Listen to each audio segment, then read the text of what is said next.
Hello അസ്സലാമു അലൈക്കും welcome back to my channel. അപ്പോൾ ഇന്നിതാ ഞാൻ നിങ്ങളുടെ മുന്നിലെത്തിയിട്ടുള്ളത് നമുക്ക് റേഷൻ അരി കൊണ്ട് എങ്ങനെ വളരെ പെട്ടെന്ന് ഒരു കുഴിമന്തി നല്ല ടേസ്റ്റി ആയിട്ട് ഉണ്ടാക്കിയെടുക്കാമെന്നുള്ള റെസിപ്പി ആയിട്ടാണ്. അപ്പോൾ നമുക്ക് വീഡിയോയിലോട്ട് പോകാം. അപ്പോൾ നമുക്ക് ഈ കുഴിമന്തി ഉണ്ടാക്കാനായിട്ടുള്ള ഇൻഗ്രീഡിയൻസ് എന്തൊക്കെയാണെന്ന് നോക്കാം. ഞാനിവിടെ 1 കിലോ ചിക്കനാണ് എടുത്തിട്ടുള്ളത്. പിന്നെ ഇതിലോട്ട് ഒരു മാഗി ക്യൂബ് എടുത്തിട്ടുണ്ട്. ഈ മാഗി ക്യൂബ് ഇടുമ്പോൾ നമുക്ക് ഉപ്പിൻ്റെ ആവശ്യം വരുന്നില്ല. അപ്പോൾ ഉപ്പ് വേണമെങ്കിൽ ആവശ്യമുണ്ടെങ്കിൽ മാത്രം ചേർത്ത് കൊടുത്താൽ മതി. പിന്നെ എടുത്തിട്ടുള്ളത് 1 ടീസ്പൂൺ മഞ്ഞൾപ്പൊടിയാണ്. പിന്നെ ഒരു 1.5 ടീസ്പൂണോളം മുളക് പൊടി എടുത്തിട്ടുണ്ട്. പിന്നെ ഇഞ്ചി, വെളുത്തുള്ളി, കുരുമുളക് ഒന്ന് ചതച്ചെടുത്താണ് എല്ലാം കൂടെ.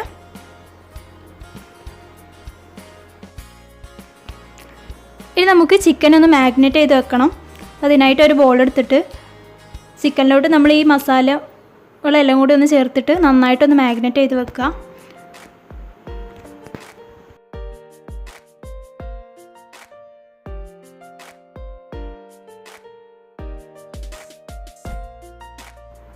അപ്പോൾ ഇതാ നമ്മുടെ മാഗ്നേറ്റ് ചെയ്യാനുള്ള മസാല ഇവിടെ റെഡി ആയിട്ടുണ്ട്. ഇനി നമുക്ക് ഇതിലോട്ട് ചിക്കൻ ഇട്ടിട്ട് നന്നായിട്ടൊന്ന് മിക്സ് ചെയ്ത് കൊടുക്കാം.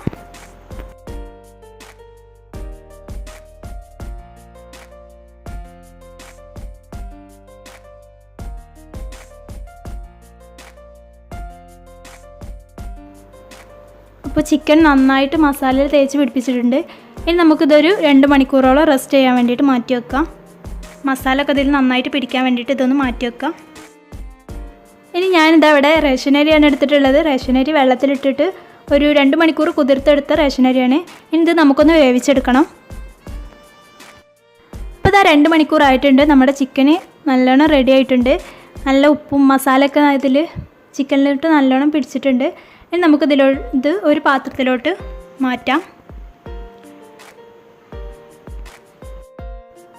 അപ്പോൾ അതാ ചിക്കന് നന്നായിട്ട് ഇതുപോലെ ഒന്ന് പരത്തി വെച്ച് കൊടുക്കാം. ഇനി നമുക്ക് വേവിച്ച് വെച്ച അരി ഇതിലോട്ട് ചേർത്ത് കൊടുക്കാം.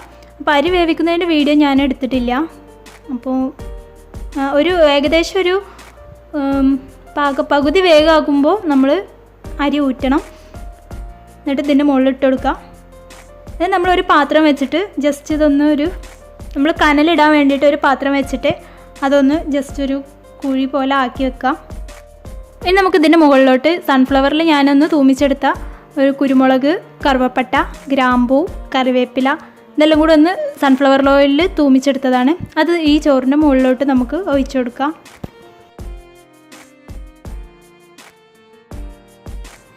ഇനി ഒരു 1/2 കപ്പ് പാലെടുത്തിട്ടുണ്ട്. അതിലോട്ട് യെല്ലോ കളർ ആഡ് ചെയ്തിട്ട് മിക്സ് ചെയ്തതാണ്. അത് ഇതിൻ്റെ മുകളിൽ നമുക്ക് ചേർത്ത് കൊടുക്കാം. ഇതൊക്കെ ഓപ്ഷണലാണ് കേട്ടോ. നമുക്ക് കളർ ആവശ്യമുണ്ടെങ്കിൽ മാത്രം ചേർത്ത് കൊടുത്താൽ മതി. അതുപോലെ തന്നെ ഒരു 1/2 കപ്പ് പാലിൽ റെഡ് കളറും കൂടി ആഡ് ചെയ്തിട്ട് ഒന്ന് അതിൻ്റെ മുകളിൽ ഒഴിച്ചു കൊടുത്തിട്ടുണ്ട്. കളർ ആഡ് ചെയ്തതെന്ന് വെച്ച് പ്രത്യേകിച്ച് ടേസ്റ്റ് വ്യത്യാസമൊന്നുമില്ല. നമുക്ക് ഭംഗിക്ക് വേണ്ടി വേണമെങ്കിൽ മാത്രം ചേർത്ത് കൊടുക്കാമെന്നുള്ളൂ. അപ്പോൾ ഇനി നമ്മൾ നേരത്തെ ഒരു കുഴിയാക്കി വെച്ചതിലോട്ട് നമ്മൾ ആ പാത്രം ഇറക്കി വെക്കുക. ഒരു സ്റ്റീൽ പാത്രം ഇറക്കി വെച്ചിട്ടുണ്ട് ഞാൻ.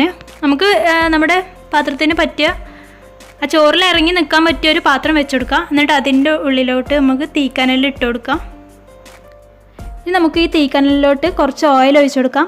ഓയിൽ ഒഴിച്ച പാട് നമ്മൾ ഒരു കാര്യം പ്രത്യേകം ശ്രദ്ധിക്കണം. പെട്ടെന്ന് തന്നെ നമ്മൾ അടച്ചു വെക്കണം. ഇല്ലയെന്നുണ്ടെങ്കിൽ അതിൻ്റെ ആവി മൊത്തം പുറത്ത് പോകും. എന്നിട്ട് ഇതുപോലെ ഒരു വെയിറ്റ് എന്തെങ്കിലും എടുത്ത് അതിൻ്റെ മുകളിൽ വെക്കാം. ഇനി ഇതൊരു ഏകദേശം 1-2 മണിക്കൂർ നമുക്കിങ്ങനെ വെക്കാം. നമുക്കിതിലോട്ടുള്ള മയോണൈസ് തയ്യാറാക്കാം.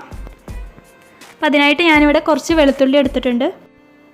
നിങ്ങൾക്ക് ഇഷ്ടമുള്ളത്ര ചേർക്കാം കേട്ടോ. വെളുത്തുള്ളി ഓരോരുത്തർക്ക് അതിൻ്റെ ടേസ്റ്റ് ഇഷ്ടാവില്ല. അപ്പം അവരവരുടെ ഇഷ്ടത്തിനനുസരിച്ച് ചേർക്കാം. പിന്നെ ഇതിലോട്ട് 1 മുട്ടയാണ് ചേർക്കുന്നത്.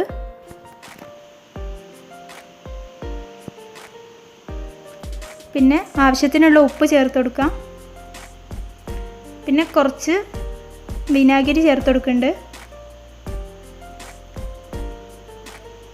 പിന്നെ ഒരു 1/2 കപ്പോളം വെള്ളം ചേർത്ത് കൊടുക്കുന്നുണ്ട്.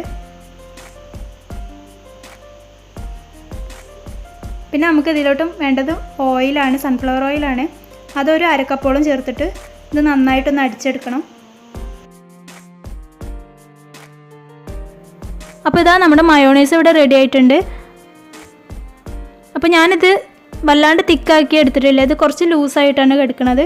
അപ്പോൾ നമുക്ക് വേണമെന്നുണ്ടെങ്കിൽ ഇത് തിക്കാക്കി കൊടുക്കണമെന്നുണ്ടെങ്കിൽ കുറച്ചും കൂടി ഓയിൽ ഒഴിച്ചിട്ട് ഇത് നന്നായിട്ടൊന്ന് അടിച്ചെടുത്താൽ മതി. അപ്പോൾ കുറച്ചും കൂടി ഒന്ന് തിക്കായി കിട്ടും. ഇനി നമുക്കിത് ഒരു പാത്രത്തിലോട്ട് മാറ്റാം.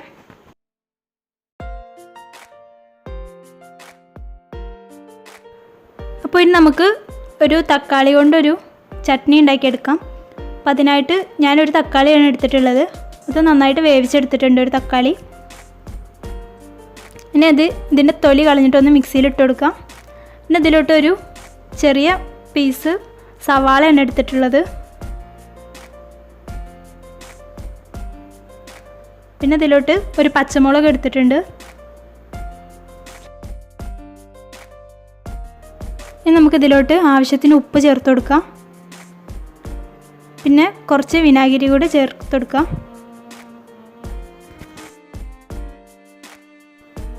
പിന്നെ ഒരു 1/2 കപ്പ് വെള്ളം ചേർത്ത് കൊടുക്കുന്നുണ്ട്.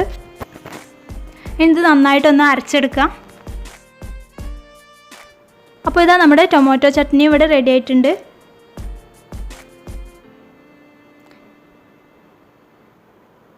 ഇത് നമുക്ക് ഒരു സെർവിങ് ബൗളിലോട്ട് മാറ്റാം.